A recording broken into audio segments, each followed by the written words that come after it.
انسان کی اصل حقیقت کیا ہے؟ وہ اس کی روح ہے، وہ اس کا یہ حیوانی وجود نہیں ہے۔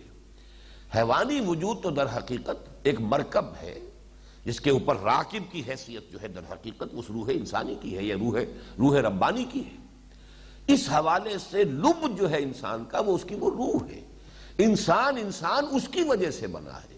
انسان اپنے جسم حیوانی کی وجہ سے یہ مسجود ملائک نہیں بنا ہے، اشرف المخلوقات نہیں بنا ہے۔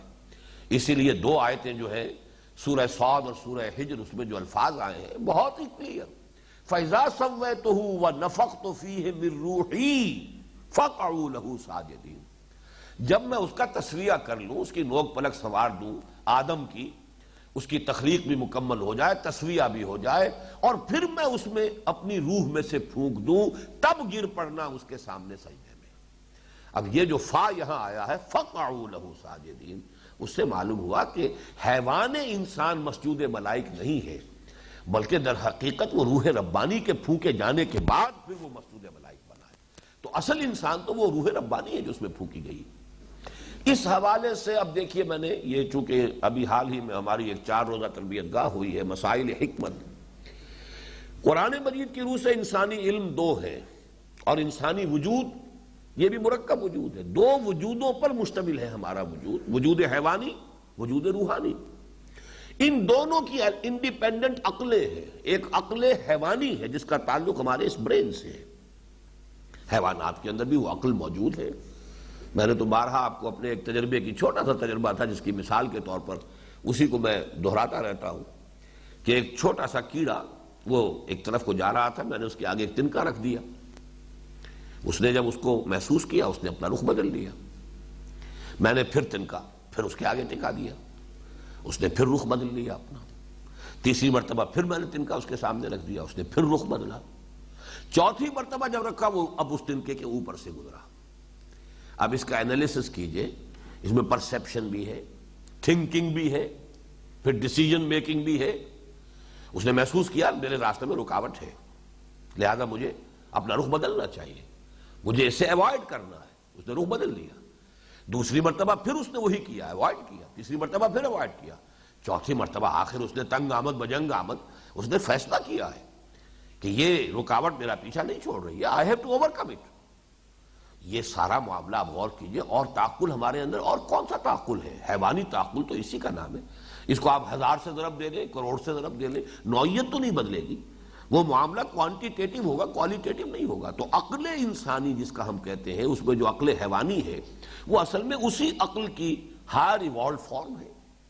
لیکن اگر یہی کچھ ہوتی تو واقعہ یہ ہے کہ پھر انسان بس ایک زیادہ ترقی یافتہ اور زیادہ ارتقاء یافتہ حیوان ہوتا۔ اصل عقل قرآن جو لفظ استعمال کرتا ہے، عجیب بات یہ ہے کہ لفظ عقل قرآن میں آیا ہی نہیں۔ یہ ذرا نوٹ کیجئے، عقل بطور اسم ایک فیکلٹی کی حیثیت سے کہیں قرآن میں نہیں، ایک پروسیس کے طور پر تو ہے، یاقلون تاقلون یہ تو ہے، لیکن یہ تو ایک ورب کی شکل میں ہے، یاقلون ہو تاقلون ہو۔ عقل کو ایک فیکلٹی کی حیثیت سے، یا جسے آپ لطائف کہیں ایک لطیفے کی حیثیت سے بیان نہیں کیا گیا۔ اور یہ کہ قرآن مجید میں صراحت کے ساتھ جس عقل کا، جس پروسیس، ریشنلائزیشن کہہ لیں، تعقل کہہ لیں، انفر کرنے کا معاملہ ہے، اس کو قلب سے وابستہ کیا گیا۔ لہم قلوب لا یعقلون بہا لا یفقہون بہا لا یعقلون بہا فتکون لہم قلوب یعقلون بہا، یہ سورہ حج کے اندر آیا۔ تو قلب کے ساتھ ایک تعقل ہے۔ ایک تعقل وہ ہے جسے ہم جانتے ہیں، وہ حیوانی تعقل ہے، وہ کتے میں بھی ہے، اس نے بھی دیکھا ہے گاڑی آ رہی ہے اور وہ ایوائڈ کرتا ہے، راستہ بدل دیتا ہے۔ بلی میں بھی ہے، ہر جانور کے اندر، ہر حیوان کے اندر وہ موجود ہے۔ وہ اپنی پریزرویشن آف دی سیلف کے لیے، وہ اپنے تحفظ کے لیے وہ اپنے اس عقل کو مروئے کار لاتا ہے، ہر حیوان لاتا ہے۔ لیکن اصل جو انسانی عقل ہے وہ اس قلب کے ساتھ وابستہ ہے۔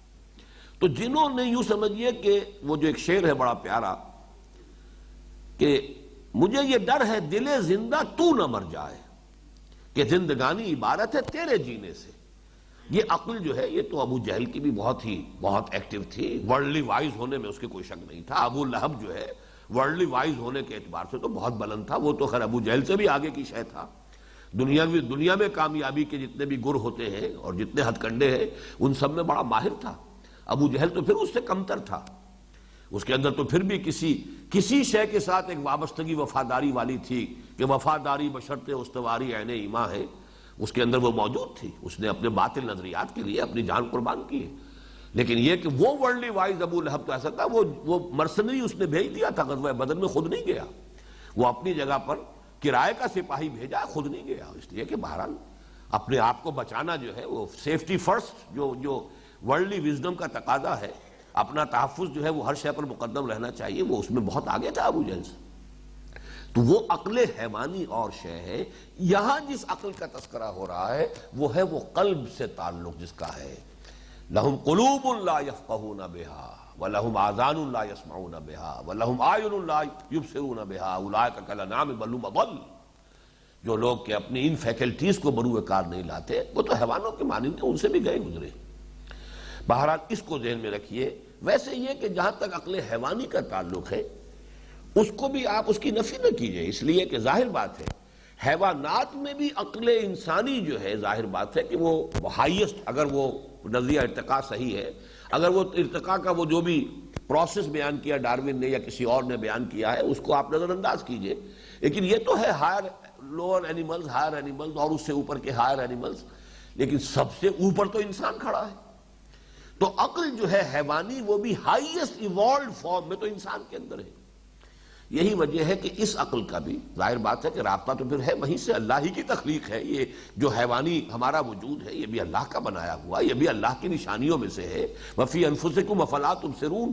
تو یہ عقل بھی بالکل بیکار شے نہیں ہے.